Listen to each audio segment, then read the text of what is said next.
Praise the Lord. Greetings to you all in the name of our Lord and Savior Jesus Christ. Today's Bible verse, Exodus chapter 15 verse 26.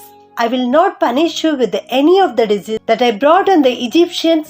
I am the Lord, I am the one who heals you. ವಿಮೋಚನಕಾಂಡ 15ನೇ ಅಧ್ಯಾಯ 26ನೇ ವಚನ. ನಾನು ಐಗುಪ್ತ್ಯರಿಗೆ ಉಂಟು ಮಾಡಿದ ವ್ಯಾಧಿಗಳಲ್ಲಿ ಒಂದನ್ನೂ ನಿಮಗೆ ಬರಗೊಡಿಸುವುದಿಲ್ಲ. ಯೆಹೋವನೆಂಬ ನಾನೇ ನಿಮಗೆ ಆರೋಗ್ಯದಾಯಕನು. ಹೌದು, ನಮ್ಮ ದೇವರು ಆರೋಗ್ಯದಾಯಕನಾದ ಪ್ರಭು. ಆತನು ನಮಗೆ ಗುಣಪಡಿಸುವಾತನು. ಶರೀರದಲ್ಲಿಯೂ ಆತ್ಮದಲ್ಲಿಯೂ ಪ್ರಾಣದಲ್ಲಿಯೂ ಆತನು ನಮಗೆ ಆರೋಗ್ಯವನ್ನು ಕೊಡುವಾತನು. ಆತನು ಘನ ವೈದ್ಯನಾಗಿದ್ದಾನೆ. ನಮ್ಮ ಜೀವಿತದಲ್ಲಿರುವ ನೋವುಗಳನ್ನು ಕೂಡ ನಿವಾರಿಸುವಂಥ ದೇವರು, ವ್ಯಾಧಿಗಳನ್ನೆಲ್ಲ ಗುಣಪಡಿಸುವಂಥ ದೇವರು. ಇಸ್ರಾಯೇಲ್ರು ಐಗುಪ್ತದ ದಾಸತ್ವದಿಂದ ಬಿಡುಗಡೆ ಹೊಂದಿ ಕೆಂಪು ಸಮುದ್ರವನ್ನು ದಾಟಿದ ಮೇಲೆ 3 ದಿನ ಅರಣ್ಯದಲ್ಲಿ ಪ್ರಯಾಣ ಮಾಡುತ್ತಾರೆ. ಅವರಿಗೆ ಕುಡಿಯುವ ನೀರೇ ಸಿಕ್ಕುವುದಿಲ್ಲ. ಆಗ ಅವರು ಒಂದು ಸ್ಥಳಕ್ಕೆ ಬರುತ್ತಾರೆ. ಆ ಸ್ಥಳದ ಹೆಸರು ಮಾರಾ ಎಂಬುದಾಗಿ. ಆ ಮಾರಾ ಎಂಬ ಸ್ಥಳದಲ್ಲಿ ನೀರು ಇರುತ್ತದೆ, ಆದರೆ ಆ ನೀರು ಕಹಿಯಾದ ನೀರಾಗಿತ್ತು. ಆದುದರಿಂದ ಅವರಿಗೆ ಕುಡಿಯಲಿಕ್ಕೆ ಆಗಲಿಲ್ಲ. ಆಗ ಆ ಇಸ್ರಾಯೇಲ್ರು ಮೋಶೆಯ ಹತ್ತಿರ ಬಂದು ಗುಣಗುಟ್ಟುತ್ತಾರೆ. ಮೋಶೆ ದೇವರ ಬಳಿ ಬಂದು ಪ್ರಾರ್ಥನೆ ಮಾಡಿದಾಗ ದೇವರು ಮೋಶೆಗೆ ಒಂದು ಮರವನ್ನು ತೋರಿಸುತ್ತಾರೆ ಪ್ರಿಯರೇ. ಆ ಮರವನ್ನು ತೆಗೆದುಕೊಂಡು ಹೋಗಿ ನೀರಿನಲ್ಲಿ ಹಾಕಿದಾಗ ಆ ಮರ, ಕಹಿಯಾಗಿದ್ದ ನೀರೆಲ್ಲ ಸಿಹಿಯಾಯಿತು. ಇಸ್ರಾಯೇಲ್ರೆಲ್ಲ ನೀರನ್ನು ಕುಡಿದರು ಪ್ರಿಯರೇ. ಅದೇ ರೀತಿಯಲ್ಲಿ ಒಂದು ವೇಳೆ ಇವತ್ತು ನಿನ್ನ ಜೀವನ ಆ ಅರಣ್ಯದ ಹಾಗೆ ಇದೆಯಾ? ನಿನ್ನ ಜೀವಿತದಲ್ಲಿ ಕಷ್ಟಕರವಾದ ಸಂಗತಿಗಳು ಉಂಟಾಗುತ್ತಾ ಇವೆಯಾ? ನಿನ್ನ ಜೀವಿತದಲ್ಲಿ ಸಮಸ್ಯೆಗಳು ಬರುತ್ತಾ ಇದೆಯಾ? ನಿನ್ನ ಕುಟುಂಬದಲ್ಲಿ ಕೊರತೆಗಳು ಬರ್ತಾ ಇದೆಯಾ? ನೀನು ವ್ಯಾಧಿಯಿಂದ ಬಳಲುತ್ತಾ ಇದೆಯಾ? ನಿನ್ನ ಜೀವನವೇ ನಿನಗೆ ಬೇಸರವಾಗಿದೆಯಾ? ಹಾಗಾದರೆ ಕರ್ತನ ಮೇಲೆ ನಂಬಿಕೆ ಇಡು. ಕರ್ತನ ಬಳಿ ಬಂದು ಪ್ರಾರ್ಥನೆ ಮಾಡು.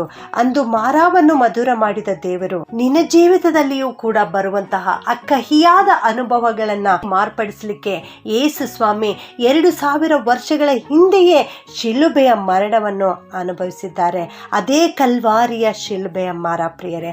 ಆ ಶಿಲುಬೆಯ ಮರದಲ್ಲಿ ತೂಗಾಡಿರ್ತಕ್ಕಂಥ ಯೇಸು ಸ್ವಾಮಿ ನಿನ್ನ ಸಮಸ್ಯೆಗಳಿಗೆ ಪರಿಹಾರಕನಾಗಿ ಇಂದು ನಿನ್ನ ಜೀವಿತದಲ್ಲಿ ಬರುತ್ತಾರೆ. ನಿನ್ನ ಜೀವಿತದಲ್ಲಿ ಅದ್ಭುತವನ್ನು ಕಾಣುತ್ತಿ. ದೇವರು ನಿನ್ನ ಪಾಪಗಳನ್ನು ಮನ್ನಿಸುತ್ತಾರೆ, ಶಾಪದಿಂದ ಬಿಡಿಸುತ್ತಾರೆ, ವ್ಯಾಧಿಯಿಂದ ನಿನಗೆ ಗುಣಪಡಿಸುತ್ತಾರೆ, ಕಹಿಯಾದ ನಿನ್ನ ಜೀವಿತವನ್ನು ಮಧುರವಾಗಿ ಮಾಡುತ್ತಾರೆ. ವಿಮೋಚನಕಾಂಡ 23:25 ಪ್ರಕಾರ ನೀನು ನಿನ್ನ ದೇವರಾದ ಯೆಹೋವನೊಬ್ಬನನ್ನೇ ಆರಾಧಿಸು, ಆಗ ದೇವರು ನಿನ್ನ ವ್ಯಾಧಿಗಳೆಲ್ಲವನ್ನ ನೀಗಿಸುತ್ತಾರೆ. ಕೀರ್ತನೆ 103:3ನೇ ವಚನದಲ್ಲಿ ದೇವರ ವಾಕ್ಯ ಈ ರೀತಿ ತಿಳಿಸಲ್ಪಡುತ್ತದೆ, ಸಮಸ್ತ ರೋಗಗಳನ್ನು ವಾಸಿ ಮಾಡುತ್ತಾನೆ ಎಂಬುದಾಗಿ. ಹೌದು, ಯಾವ ರೋಗ ಎಂದು ನಿನ್ನನ್ನು ಕಾಡುತ್ತಾ ಇರುವುದಾದರೂ ಕೂಡ ದೇವರು ಅವುಗಳನ್ನು ಗುಣಪಡಿಸಲಿಕ್ಕೆ ಶಕ್ತನಾಗಿದ್ದಾರೆ. ದೇವರು ವೈದ್ಯರಿಗೆ ಘನ ವೈದ್ಯರಾಗಿದ್ದಾರೆ. ಪರಮ ವೈದ್ಯರು ನಮ್ಮ ದೇವರಾಗಿದ್ದಾರೆ. ಆತನು ಖಂಡಿತವಾಗಿಯೂ ನಿನ್ನನ್ನು ಗುಣಪಡಿಸುತ್ತಾರೆ.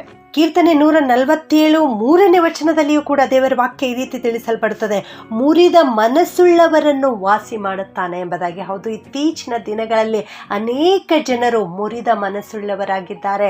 ಅನೇಕ ಯೌವನಸ್ಥ ಮಕ್ಕಳು ಮುರಿದ ಮನಸ್ಸುಳ್ಳವರಾಗಿ ಡಿಪ್ರೆಷನ್ಗೆ ಒಳಗಾಗಿ ಖಿನ್ನರಾಗಿ ಜೀವಿಸ್ತಾ ಇದ್ದಾರೆ.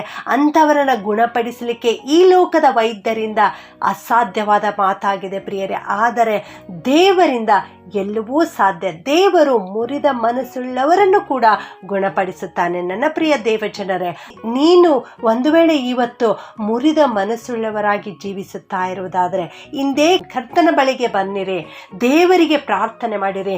ನಿನಗಾಗಿಯೇ ಶಿಲುಬೆ ಮೇಲೆ ಆತನು ಪ್ರಾಣವನ್ನು ಅರ್ಪಿಸಿದ್ದಾರೆ. ನಿನಗೆ ಸ್ವಸ್ಥ ಮಾಡಲಿಕ್ಕೆ, ನಿನಗೆ ವಾಸಿ ಮಾಡಲಿಕ್ಕೆ ಆ ಶಿಲುಬೆಯ ಮರದಲ್ಲಿ ಯೇಸು ಸ್ವಾಮಿ ತೂಗಾಡುತ್ತಾ ಇದ್ದಾರೆ. ಆತನನ್ನು ಒಂದು ಸಾರಿ ದೃಷ್ಟಿಸಿ ನೋಡು, ಆತನ ಪಾದದ ಬಳಿ ಬಂದು ಪ್ರಾರ್ಥನೆ ಮಾಡು. ಖಂಡಿತವಾಗಿಯೂ ಇಂದೇ ನೀನು ಗುಣ ಹೊಂದುತ್ತಿ. ಪ್ರಾರ್ಥನೆ ಮಾಡಿಕೊಳ್ಳೋಣ. ಭೂಪರಲೋಕಗಳ ಒಡೆಯನಾಗಿರುವ ನಮ್ಮ ಪರಲೋಕದ ತಂದೆಯೇ, ನಿಮಗೆ ಸ್ತೋತ್ರಪ್ಪ.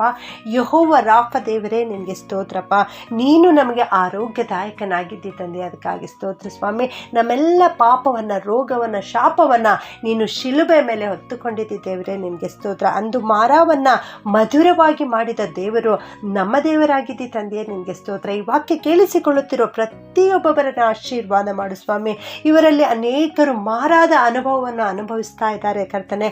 ಇವರ ಜೀವಿತವೆಲ್ಲ ಕಹಿಯಾಗಿದೆ ಸ್ವಾಮಿ. ಸ್ವಾಮಿ. ಇವರು ಅನೇಕ ಸಮಸ್ಯೆಗಳಿಂದ ಬಳಲುತ್ತಾ ಇದ್ದಾರೆ ಕರ್ತನೆ. ಇವರನ್ನು ಆಶೀರ್ವಾದ ಮಾಡಪ್ಪ. ಇವರನ್ನು ಗುಣಪಡಿಸಿ, ಇವರ ಸಮಸ್ಯೆಗಳನ್ನು ಹೋಗಲಾಡಿಸಿ, ಇವರ ಜೀವಿತವು ಮಧುರವಾಗಲಿಕ್ಕೆ ಕೃಪೆ ಮಾಡಬೇಕಾಗಿ ಯೇಸುವಿನ ನಾಮದಲ್ಲಿ ಬೇಡುತ್ತೇನೆ ತಂದೆಯೇ, ಆಮೆನ್.